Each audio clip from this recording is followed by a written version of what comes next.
Kakatapos lang ng Holy Week at kakalipas lang ng pagninilay, pero may pasabog agad na sumalubong sa atin.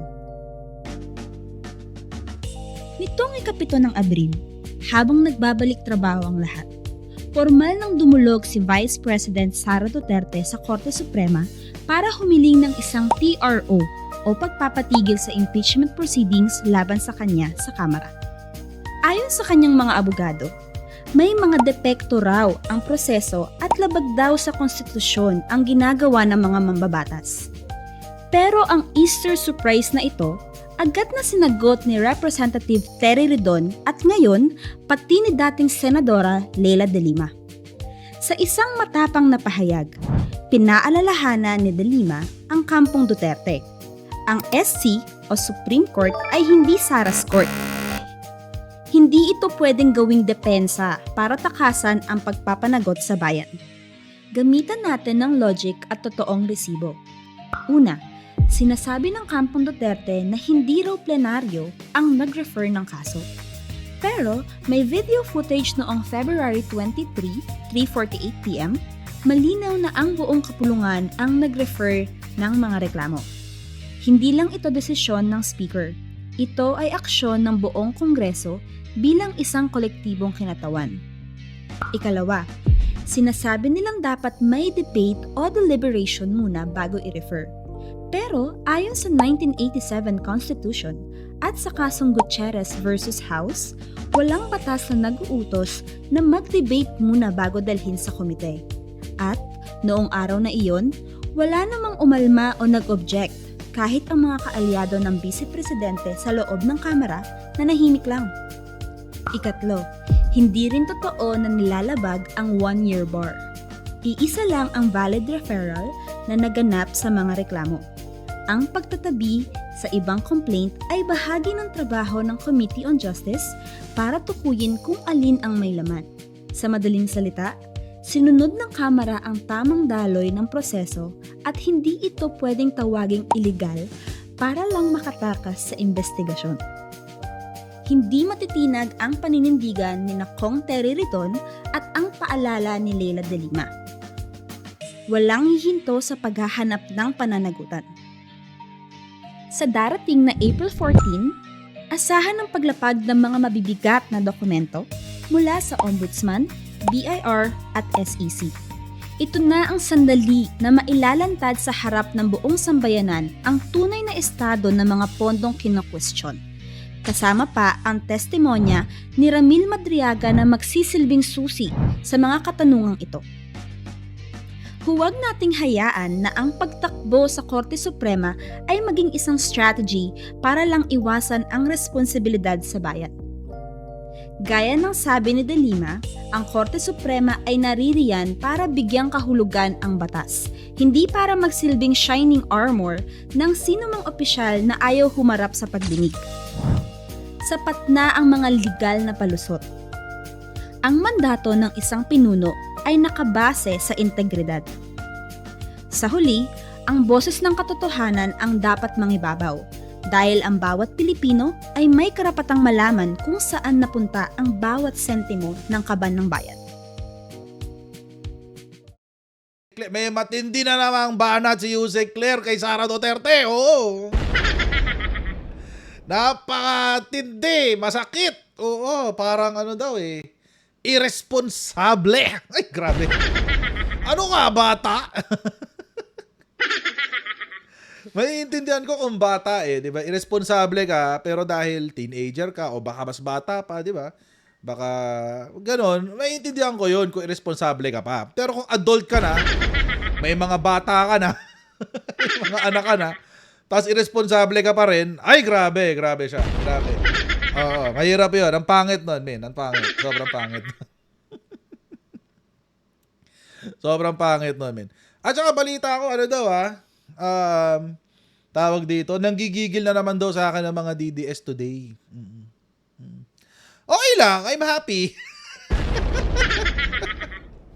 Oo, buo na ang araw ko.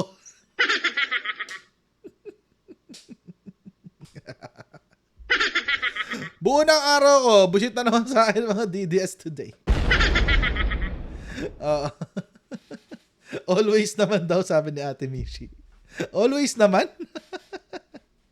Ay, nako. Ay, ako okay lang. Okay lang sa akin. Happy ako doon. Oo. Kasi alam nyo, mga kababayan, pag nabubisit sila sa akin, ibig sabihin, nagsastruggle na sila sa kanilang isipan. Oo. Wait lang, bakit ganun? Wait, bakit may pinupuna sila kay nakakainis si Jared kasi may pinupuna na naman siya kay Sara Duterte pero hindi nila naiisip. Subconsciously, tumatanim na yun sa utak nila. Tumatanim na yun sa utak nila tapos magkakaroon na sila pagdududahan nila unti-unti yung paniniwala nila sa mga Duterte. So ako, happy ako doon. Okay ako doon. Walang problema yun. Walang problema. Tulad nito, si Sara Duterte, responsable. Kala mo walang anak. Kala mo walang sariling pamilya. Napaka-irresponsable talaga. Yung kasi yung sinabi ni Yusek Claire. Oo, yun ang sinabi niya. Sabi niya, irresponsible response. Oh, di ba? Irresponsible daw. Castro hits VP Sara for wishing Marcos good luck amid health rumors. Oh, yan ang sinabi ni Yusek. Oo. Di ba? Wala rong napaka-irresponsible daw. Actually, pati naman yung kung tutuusin, pati yung nagtanong. I think taga News 5 yata yung nagtanong if I'm not mistaken. Teka, si Bril Montalvo na naman ba yun? Si Bril Montalvo na naman ba yung yun ang tanong kay Sara Duterte? Oo. Ay, baka si Bril Montalvo. Nakalimutan ko na kung sino nagtanong pero yung pinanood natin video kahapon, hindi ko alam saan ba kinuha yun. Sa GMA ko kasi kinuha yun eh. Oo, yung kahapon. So, hindi ko alam kung si Bril Montalvo yung nag-i-interview. Pero, ewan ko. Hindi ko alam. Ito kasi yung sinabi ni Yusek Claire. Palace Press Officer and Communications Undersecretary Claire Castro slammed Vice President Sara Duterte for her remark on President Marcos's health, which she described as sarcastic and irresponsible. Ayan. Duterte's remark, good luck to him, followed by a laugh when asked to comment on rumors about the president's health, was irresponsible and sarcastic, Castro said in a palace briefing on Friday, April 10. Pakinggan natin yung press briefing. Ito lang naman yun. Madali lang naman yun eh. Oo. Ayan. Yusek, yung kahapon po kasi,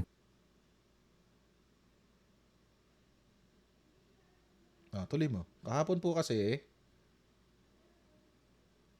nangyari? Uy! What happened? Ayaw. Umayaw yung video ko ha. Wait. Ulit. Round 2. Ba't ka tumigil? At ulit. Yusek, yung kahapon po kasi, may mga posts sa online na about na yung pag-attend ni Pangulong Ferdinand Marcos sa Bataan, produkto daw po ng AI at last year pa daw po yun. Ano pong masasabi ng palasyo? Alam naman ng mainstream media ang katotohanan. So tayo, yung mga matitino na taga-mainstream media, yung mga matitino na nasa social media, kayo na po ang magpatunay kung ang nakikita nila na ginagampanan na event o pinupuntahan ng Pangulo na event ay AI lamang o totoo. So kayo po ang maaaring makatulong din sa amin dahil on the part of the government, ginagampanan lamang po ng Pangulo ang kanyang obligasyon para sa taong bayan at para sa bayang ito. Kung mayroong mga naninira, alam naman natin kung saang parte ito nang gagaling. At suportahan natin mismo ang gobyerno at labanan natin ang fake news. Actually, mga Yun dun kababayan. po sa Wait lang, mamaya na yung Nakakatawa nga yun. Sino nagsabing AI yung event kahapon? Sino ang tanga na nagsabi nun? Kaninong source yun? Ano nyo mga kababayan? Ito lang yung akin. Wala namang problema kung sumusuporta kayo kay Duterte. Oh, walang problema dun sa akin. Lalo sa akin, walang problema. Okay lang sa akin yun kung love na love nyo si Duterte o ang pamilya niya. Walang problema sa akin yun. Ang problema kasi, mga kababayan, naniniwala sila sa pang-uuto sa kanila.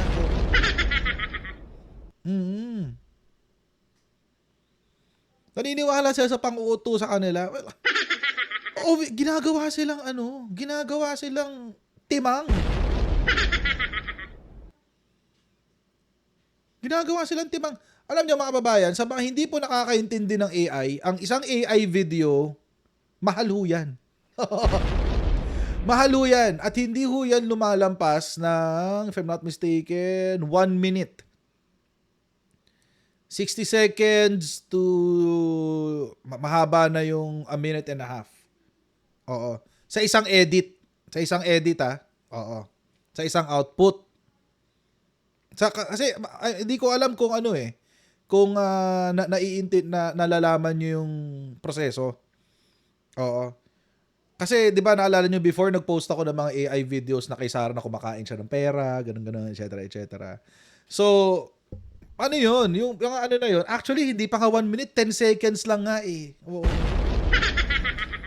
10 seconds lang yun. Ang isang AI video. Oo. Ito pa, 45 seconds nga dito kay Sarah PH Redefine. Mukhang maraming pera si Syra. May pambayad ng credits. Ang mahal kasi ng credits niyan, guys. Sobrang mahal ng credits niyan. Ako, maximum na nagawa ko is 10 seconds. 10 seconds. Promise. 10 seconds. Ang haba. So, ay hindi. Sa akin paid. Zaira. Yung sa akin paid sa Filmora. Pero 10 seconds lang din yung paid niya. Loko to si Filmora. Anyway. Anyway. Tapos, tawag dito. Saan na ba ako? So, ayun nga. So, 10 seconds. So, imagine, ilang oras yung araw ng kagitingan sa Bataan kahapon? 2 oras? 2 oras na AI yun? Talaga? Naglolokohan ba tayo dito? Yan ang problema sa yan ang problema sa DDS. Utu-utu kayo. Wala namang problema kung gusto nyo sumuporta kay Duterte. Ang problema kasi, utu-utu kayo. Ang dali nyo mabola. Sino ngayon nagbumukhang tanga? Hindi naman kami. Kayo nagbumukhang tanga.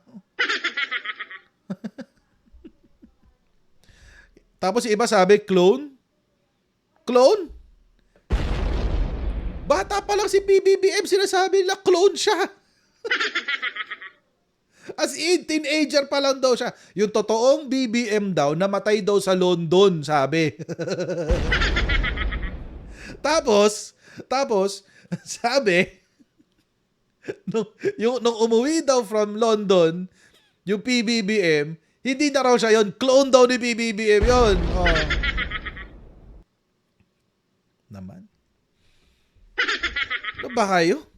Kaya kayo nabubudol ng Maharlika investment something. Ang dali nyo mauto. Alam niyo ang problema pa sa mga DDS, ang hilig nilang magbasa ng mga AI generated na articles. Yung ang hahaba tapos AI generated. Diyos ko. Shoutout sa mga DDS. Ang bobobo nyo.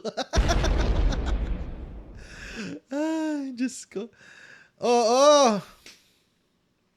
So, come on. Ilapag nyo naman ang mga paa nyo sa lupa. Oo. Naniniwala sa Nigerian prince. Oo, yung yung tao dito mag-i-email sa'yo, I'm a Nigerian prince. You have, and I'm going to give you $10 million. Ganyan. Diyos ko. Ewan ko sa inyo. Ang dali nyo mabola talaga, promise. Di ba, Christopher Paet? Ang dali mabola ng mga DDS. Wow naman! Wow! Wow! Diba? Ewan ko sa inyo. Tuloy natin to. Yung reaction naman ni VP Sara kahapon sa President's health condition at sinabi niya ay isang answer lang, good luck. Ano po naman ang masasabi? Isang sagot, pero makikita nyo sa body language kung ano ang ibig sabihin. Nung tinanong ito, na masasabi nating irresponsible, isang irresponsableng tanong dahil walang pinanghuhugutan, walang batayan. Itinanong sa kanya, ano masasabi patungkol sa di umanong lumalalang kalusugan ng Pangulo. Doon pa lang sa word na lumalalang kalusugan, alam natin na walang basihan. Pero itinanong pa rin sa kanya. Kaya ang nakuha rin natin sa Vice Presidente ay isang irresponsableng sagot. Good luck. With a smile. At lahat ng sa paligid niya ay nagtatawanan. Bilang isang Wait, sino ba yung nagtanong? Vlogger ba yung nagtanong or press? Di ko kasi alam eh. Di ko alam kung vlogger ang nagtanong eh. Kung vlogger yan, or hindi, ganito. Kung Davao yan at press, malamang taga-SMNI yung nagtanong yan. Oo. Sila lang naman yung ganong kabobo magtanong eh. Oo. Sila lang naman yung kapag yung kapag nagtatanong laging loaded, tsaka laging kargado ng chismis. Oo. Oo. So malamang SMNI yan. Oh, alam niyo naman mga kay mga tao ni Kibulok, SM Manyak, di ba? Pero alam niyo mga kababayan, kasi ito yung sa akin diyan. Irresponsible si Sara kasi she could have answered correctly. Kasi credibility, alam niyo mga kababayan, kung ako nasa posisyon ni Sara Duterte, thank God I'm not. Pero kung ako nasa posisyon ni Sara Duterte, at the time, tatanungin ako, ano po masasabi niyo sa lumalalang kondisyon ng presidente? Ang isasagot ko, wait, anong lumalalang kondisyon? Yung stage 4 cancer ba yan? Fake news yan. Bakit? Ba't ko huhulihin yung fake news? Kasi vice president ako eh. Hindi ako dapat sumasakay sa fake news. Di ba? Kung gusto mong palabasin na maayos kang vice presidente, maayos kang leader, hindi mo sasakyan ng mga chismis. Hindi mo sasakyan ng mga fake news. Oo, kasi maayos ka eh. Di ba? Kasi maayos ka. So yung sagot niya na yon, mga kababayan, goes to show na si Sara Duterte ay hindi maayos na nilalang. Take note. Tinawag ko siyang nilalang kasi hindi siya tao, nilalang siya.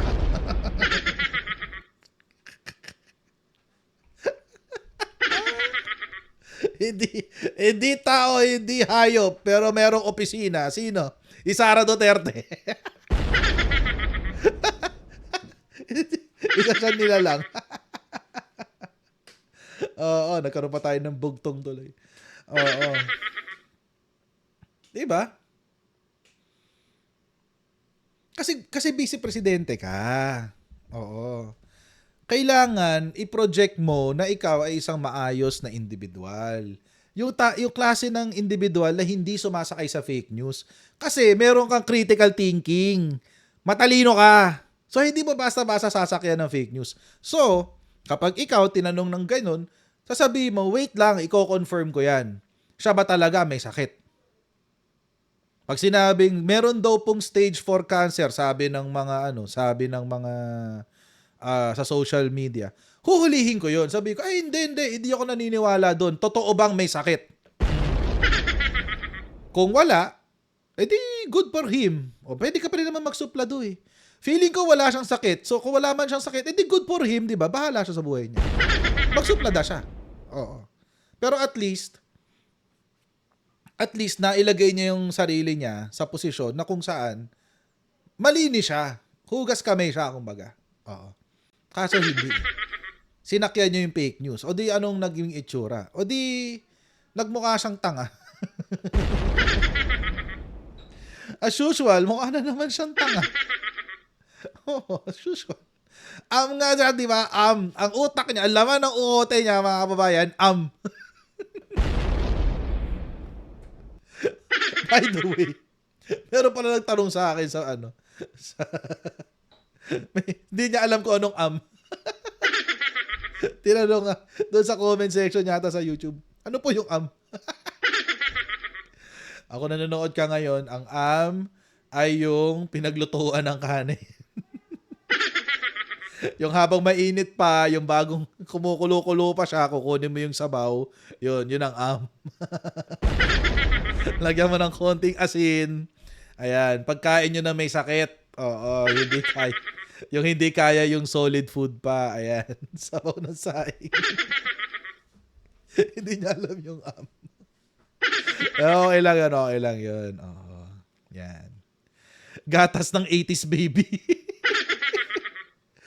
Nung bata ako, pag meron akong sakit, yun ang pinapakain ako ng am.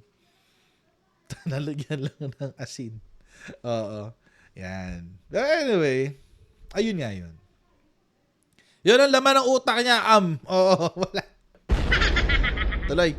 Pilipino, hindi natin gawi ang mangutya, pagtawanan, ang sino mang may sakit. Lalong-lalo na kung ito'y ginagawa lamang. Ginagawang sakit para masira ang Pangulo. Ang sabi nga nila, an idle mind is the playground. Or rather, an idle mind is devil's devil's playground.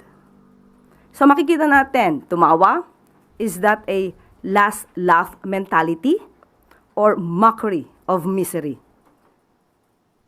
Hindi ba dapat ang isang tao kapag may sakit, mas binibigyan natin ng atensyon at binibigyan natin ng dasal para mas maging maigi ang kalusugan? Hindi mo tatawanan at parang ikaw pa ay sarcastic sa iyong mga kasagutan. Salamat po. Sunod po ng tanong, Tristan Nadalon, Newswas Plus. Parang ano yan naalala ko lang ngayon. Yung sinabi ni, pangalan nito? Yung sinabi ni, nung nagdebate si Attorney Falsis tsaka si Kiko Barsaga. Yung isa sa mga dahilan kung bakit na suspend si Kiko Barsaga is yung pagsi-celebrate niya ng sinabi niya na napunta sa impyerno si Congressman Acop. Yun. Parang ganoon din yun eh. Hindi mo gagawa ng joke hindi mo gagawa ng joke ang sakit kung totoo man. Oo, kahit sino, kahit kalaban mo ba yan. Sabi ko, ako nga sa mga kababayan, sinasabi ko sa inyo, I would never wish death or sickness upon anyone eh. Kahit joke lang. Kasi nga, di ba? Bahala na Diyos sa kanya. Oo. Kasi you don't do it. Hindi mo talaga siya dapat ginagawa. Pero in this case, si Sarah, tsaka yung mga kampon niya, ginagawa nila. Which goes to show, mga kababayan, wala talaga silang moral. Oo. Naubusan na sila ng moral sa katawan, guys. Yusek, good afternoon. Follow-up na rin po doon sa fake news kasi may question po ko on anti-fake news efforts ng Malacanang. Kahapon po sinabi na nakakapansin ng surge of fake news sa kalusugan ng Pangulo recently. No? Gaano po kadesidido ang palasyo na may masampulan at maaksyonan ng legal action sa mga nagpapakalat po ng mga ganitong impormasyon? Kayo po ba nag-iisip minsan kung bakit nga ba dumadami ang fake news ngayon? Meron bang pagkakataon? Sinasadya ba? At alam naman natin kung ano yung mga fake news na naglalabasan. Ito'y halos lahat laban sa Pangulo at sa administrasyon na ito. Patungkol sa kalusugan, wala daw ginagawa ang gobyerno, lalong-lalo na patungkol sa krisis sa Middle East. Yan ay lahat ay kasinungalingan. Kitang-kita po natin kung paano gumalaw ang Pangulo at kung paano magtrabaho ang gobyernong ito. Meron pong ginagawa, nakita niyo po, sinimula na po ni Secretary Dave Gomez ang pagbibigay ng impormasyon sa DOJ para mas malawak ang imbestigahan ang mga taong nasa likod ng fake news na ito. At inaanyayahan na rin po namin, gagawa po ang PCO ng isang website o isang platform kung saan niyo po isusumbong lahat ng fake news na nagkakalat at yan po ay hindi namin tutulugan at lahat po yan ay dapat nasampahan ng kaso. Inuulit po natin, fake news. Yusek, on another topic, some groups are raising the alarm over the implementation of the DILG's Safer Cities policy. You have Kabataan Party List saying this is anti-poor and elitist, saying the government should focus on addressing poverty than ordinance enforcement. Yung sa 10 p.m. curfew minors, sabi naman po ng grupong Samahan ng Progresibong Kabataan, this may conflict with the Juvenile Justice and Welfare Act na wala raw po dapat penalty ni-impose sa mga bata. And yung previous Supreme Court ruling na ini-struck down yung mga ganito pong curfew. Given these legal limits, is Malacanang still supportive of this national policy? Unang-una po, ito naman matagal na mga ordinansa. Pinapatupad lamang po ng DILG. So ang pagdidisiplina sa mga kabataan, nakita po natin sa mga news na yung mismong nanay ang nagrereklamo na ang mga anak nilang minor de edad ay hindi nila mapauwi at matigas ang ulo. Hindi po naman ibig sabihin ng pagdidisiplina sa mga kabataan para mas maging safe sila at protected ay anti-poor na. Hindi po lahat ng pagdidisiplina ay sasabihing anti-poor. Ito po ay para sa protection ng bawat Pilipino. Last na lang po. May paalala na lang po bang Malacanang sa law enforcement agencies that baka yung iba po ang tendency is ma-abuse yung power to enforce these ordinances? Sa lahat na ng aabuso, ngayon pa lamang po, isumbong niyo po agad para po Wait lang, nasobrahan ako sa edit. Going back, mga kababayan, which now we go to this point, okay? Wait lang. May binabasa kasi ako eh. Okay. But we're talking about fake news, di ba? We're talking about fake news and everything, ganyan. Okay. Kanina, kahapon pala, may pinost ako, di ba? Eto, yung birthday celebration ni GMA. Oo, pinost ko yan eh. Eto, mga kababayan, ay nakatrigger sa ibang mga DDS. Oo. Nireklamo na raw ako sa NBI. Okay, sige, abang ako na lang yung sumpina ng NBI. Kaya mag-alala. Gano'n lang kadali yun. Dali na naman sumagot eh. I'll just contact my lawyer and then, do whatever. Anyway, kasi pinost din nila dito yung sa chat eh. Someone named Chris Sunga. Whoever that person is, I don't know that person. Finailan daw ako ng kaso sa NBI or ni-refer na yung post ko sa NBI. Okay, no problem. Maghihintay na lang ako sa subpoena, ha?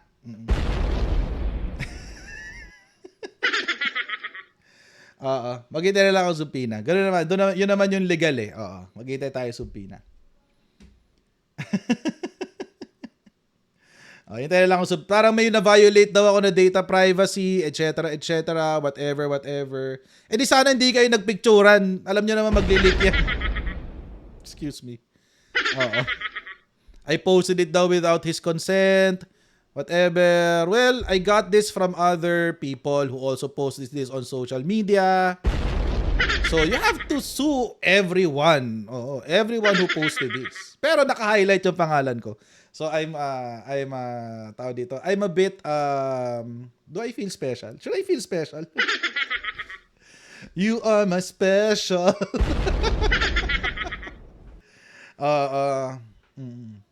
But anyway, mga kababayan, pinost ko to kahapon. Bakit ko to i-highlight today? Kasi by the way, si Ina Zimmerman is I know her personally. She's a good person.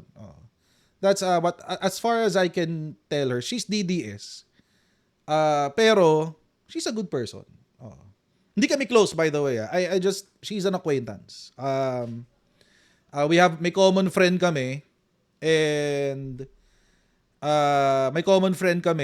and then yun. Tapos nag-message siya sa akin the following. Kanina umaga, nag-message siya sa akin. At binigay niya yung side niya. Okay, binigay niya yung side niya. Kasi nandun daw sila sa birthday ni GMA. Okay, sabi niya. And then nagpaalam ako sa kanya, sabi ko, sige, in the interest of fairness, I'll post your message. And then at least we can let the people decide, 'di ba? Kung anong gusto nilang paniwalaan. Okay, ito sabi niya. Hi sir, I saw your post and I want to say that I still respect you as a person despite our political differences. Thank you very much. However, with all due respect, I was present at the meeting. It was simply a celebration of FPGMA's birthday. There were no political discussions, only light conversations, including updates about the oil crisis and general kamustahan. Okay. Kwento niyo yan eh. That's why I was honestly disappointed to your accusations. I did not accuse anything, by the way. Wala akong accusation na sinabi.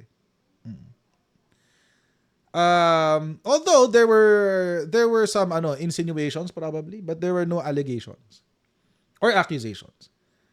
Especially since they don't reflect what truly happened, I hope that we can still choose to approach these matters with fairness, kindness, and respect. No problem. I'm not saying this to argue, and I was not arguing, but simply as someone who was there and witnessed what truly happened. Ito yung gusto ko i-highlight. Yan, ito yung gusto ko i-highlight. Yan. It's just a bit disheartening lang to read statements that don't reflect the truth. Ayun. No, hindi siya related kay Inday. Oo, nagkataon lang na hindi siya related kay Inday. Kaya mag-alala. Oo. 51 billion movement. Hindi siya related kay Inday. So yun. So yan. Just a bit disheartening daw to read statements that don't reflect the truth. I agree. Tama siya. It is disheartening to read statements that don't reflect the truth. So, and this is, I'm not addressing si Ina Zimmerman. I'm not, hindi kasi Zimmerman ang last name niya. I think hindi Zimmerman ang last name niya. I think. But anyway,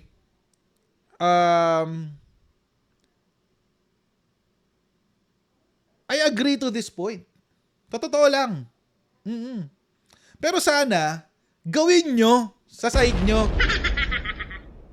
Wag kayo, di ba? Kayo na magpulis ng mga sarili nyo. Kasi ako, pag merong kinakalat na kipekean ang mga admin supporters, dinudurog ko yon head on. Kahit admin supporter ako, kahit loyalista ako, dinudurog ko yon head on. Hindi ko na kinakalat. Sana, di ba? Sana lang. Oo. Sana lang.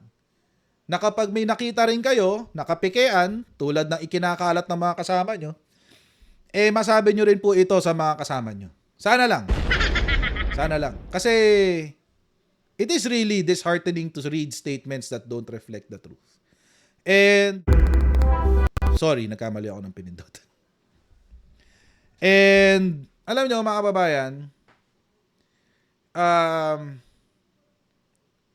kung meron mang tao na ginawa ng fake news consistently on a daily basis for the past 3 years, walang iba kundi si President Bongbong Marcos yun. Di ba? Tinawag ng addict, tapos tinawag pang clone, mamamatay daw sa cancer, etc. Oh. So, ako, personally, I agree. I am one with Ina. If she happens to watch this, I am one with you. That we should not spread lies. And by the way, I am not saying that what my post was a lie. It is my opinion. It is my honest to goodness opinion. Pero pag tawagin nyo na mamamatay na ang presidente dahil sa stage 4 cancer, or nagpa-participate ang first lady at ang presidente sa mga orgy, diba? Or nagda-drugs, or Becky ang pangulo, may ganun eh. Nakita nyo na ba yun? Yung isang AI video nila, in the act of giving a something si PBBM, yun ang pinapalabas. Sana kayo rin kaya nyong ipulis ang inyong ranggo. Oo. Aakusahan nyo ng maleta, aakusahan nyo ng kung ano-ano. Eto nga si Levy Baligod kung ano-ano na nang iniimbento na na mga may resibo, bumili daw ng 15 na maleta, si Saldico. Tapos ang presyo ng 1.5 daw isang maleta, 1.5. Akala ko ba, sabi ni Orly Gutesa, Rimowa ang binili. Oh. I mean, what the hell, man? Oh. Sa sobrang sinungaling ng mga kasama nyo dyan, sa mga DDS, nagkokontrahan na yung mga pinagkasinungalingan eh. Di ba? 1.5 daw isang maleta. Doon sa testimonya ni Orly Gutesa, mamahalin daw yung maleta. Rimowa daw eh. Magkano ang Rimowa? 30K? Nakalagay.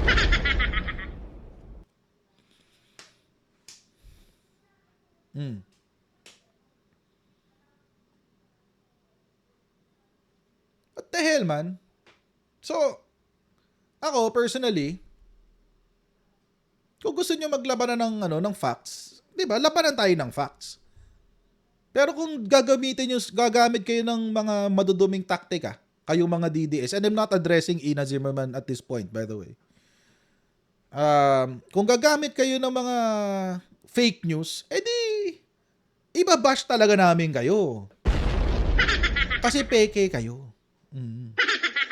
Nagkakalat kayo ng kalokohan. Dahil nakasimple yun. Tsaka dun sa sa nag-file daw sa NBI na may na-commit daw akong cybercrime, etc., etc. Abangan ko na lang yung sampina ng NBI. Oh. The NBI knows how to reach me. Nagpunta na rin ako ng NBI before. Nag-file na rin ako ng complaint against someone before sa NBI. Hindi ko lang bin-broadcast kasi mas gusto kong low profile lang eh. Pero vlogger din yung kinasuhan ko. Oo. So they know where to contact me, they know how to contact me, they have my address. And I'm pretty sure they can get it sa sa mga ibang departamento ng gobyerno. So they can reach me. Hintayin ko na lang. Oo. And then I'll have my lawyer draft my answer. Ganun na simple yun.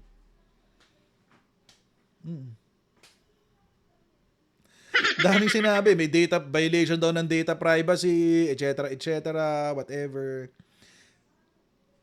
Kinuha ko lang yan online eh.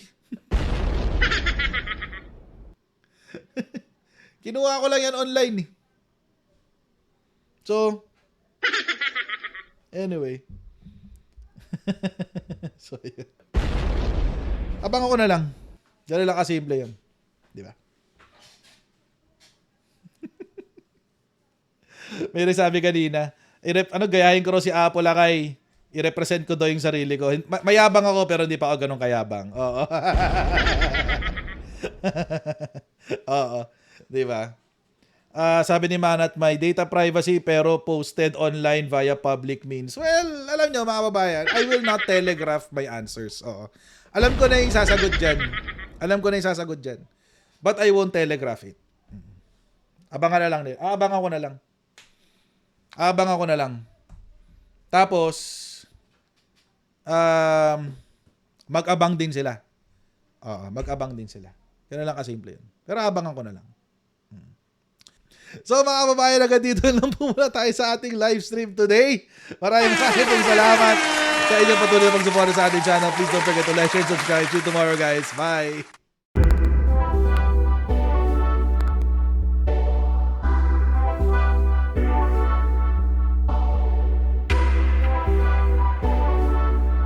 As senator judges, it is your obligation na dapat present ka sa mga proceedings. Hindi naman sakop ng trabaho ng Office of the Ombudsman na magpa-disqualify sa 2028.